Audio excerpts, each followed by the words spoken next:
high 10. We should high 7. High- There's 7 steps. We should do high 7. Oh. That's kind of corny though. So. It's corny.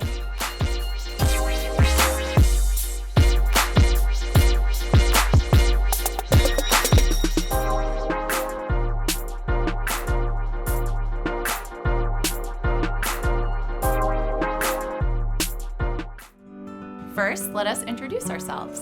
I'm Charles Jonas Saint, a psychologist and epidemiologist. And I'm Shari Rogal, an implementation scientist, gastroenterologist, and hepatologist.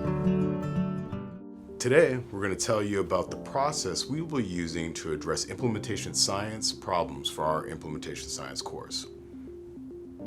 The overall goal of implementation science is to help you bridge the gap between evidence and practice.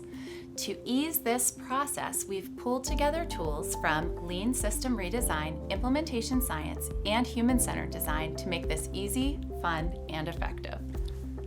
But before we get into the details, let's take a look at the 7 simple steps that go into this method. Step 1, define the problem. Step 2, conceptualize a problem. Step 3, prioritize barriers. Step 4, select your implementation strategies. Step 5, test implementation.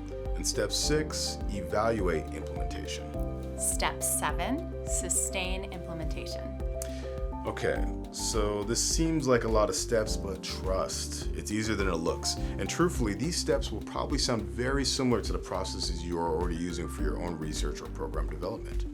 Now that you know what the process looks like, let's dive into each step. The goal of the first step is to define the implementation problem. You can start with a big picture issue, let's say diabetes, and then take it down to an implementation question, like patients not getting evidence-based eye exams. Now, if you're uncertain whether or not your problem is an implementation problem at all, ask yourself, where is the gap between evidence and practice? If there isn't a gap, or if there isn't evidence to support your practice, intervention, or program to begin with, then you don't actually have an implementation problem on your hands. If there is a gap though, then you'll want to quantify it. For example, only 30% of people receive evidence-based colorectal cancer screening. You can also start thinking about implementation goals, but remember to make them specific and measurable, such as increase the proportion of people in Allegheny County between the ages of 50 and 60 who receive colorectal cancer screening from 30 to 40% over a 2-year period. The next question is how, which brings us to step 2. Step 2. Conceptualize the implementation problem.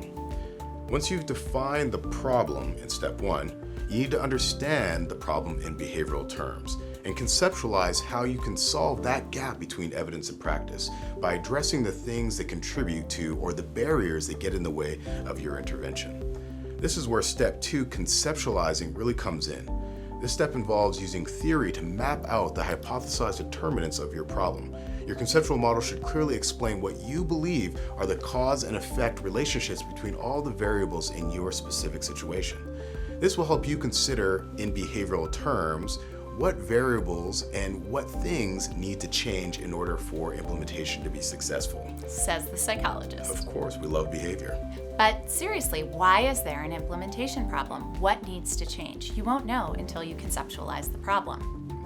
Beginning with your current understanding of the situation and organizing it according to your favorite theoretical framework could be a great way to bring personal experience together with established theory as you refine and finalize your model. At the end of this step, you'll have an idea about what is contributing to your problem, and you can work with your stakeholders to figure out how to solve it. Step 3, prioritize barriers. So at this point, you have the problem well defined and you have a theory-driven conceptual model of the problem and some potential solutions. Now we need to figure out how to get to a target goal that meets the needs of stakeholders. At this point, if you haven't already, you need to hear from the influencers and people affected by the problem. Defining and conceptualizing your problem has given you the information you need to choose the right stakeholders and figure out what you need to ask them.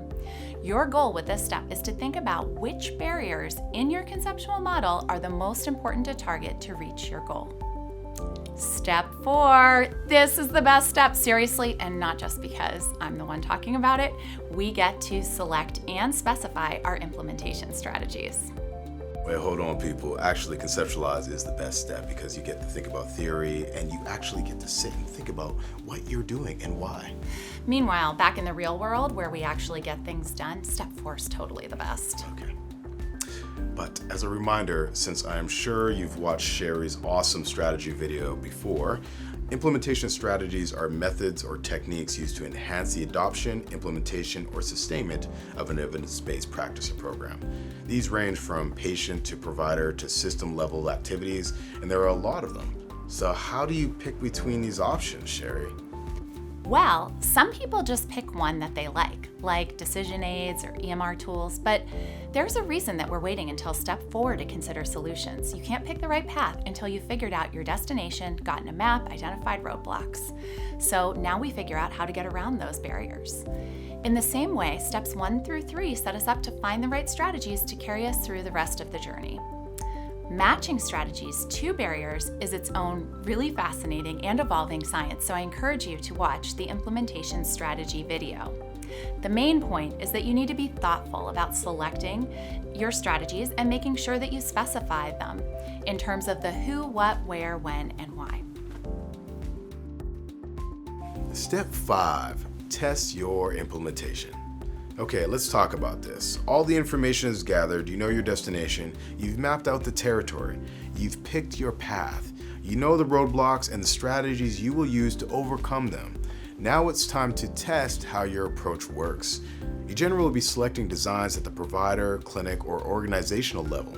There are also really cool designs for implementation trials with clever names like SMART and MOST, because that's the mostest. This step is about understanding these designs and how to choose between them. Part of designing your study is determining how you will evaluate implementation, which brings us to step 6. Step 6, evaluate implementation. Implementation outcomes aren't like the outcomes you're used to. Fortunately, there are many published evaluation frameworks that will help guide your way. Watch our evaluation video to learn more about evaluation frameworks. Nice way to slide in that mini advertisement there. I like that. I know, right? Now, evaluation frameworks. If you're using an evaluation framework, it's going to help you decide exactly what outcomes you need to consider and help you ensure that you're considering and measuring the appropriate outcomes related to successful implementation and sustainment. Which brings us to step 7, the last step.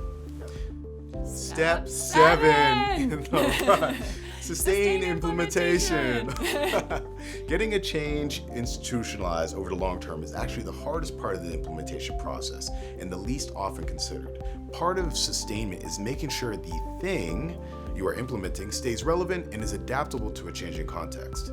In the same way that manufacturers are always improving on previous models, eliminating past defects, and striving for perfection, in implementation, it is also important to not simply maintain, but to constantly adapt and improve.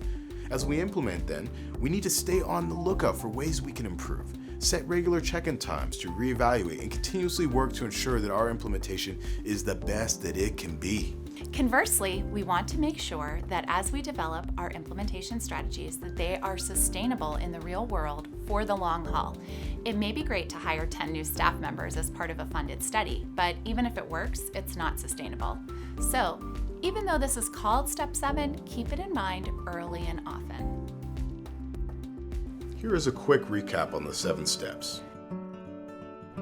Step 1, define the problem. Step 2, conceptualize your problem. Step 3, prioritize barriers. Step 4, select the implementation strategies. Step 5, test implementation. Step 6, evaluate implementation. Step 7, sustain implementation. All right, that's all for now. Stay tuned for future videos as we break down the steps even further. High 10. We should high 7.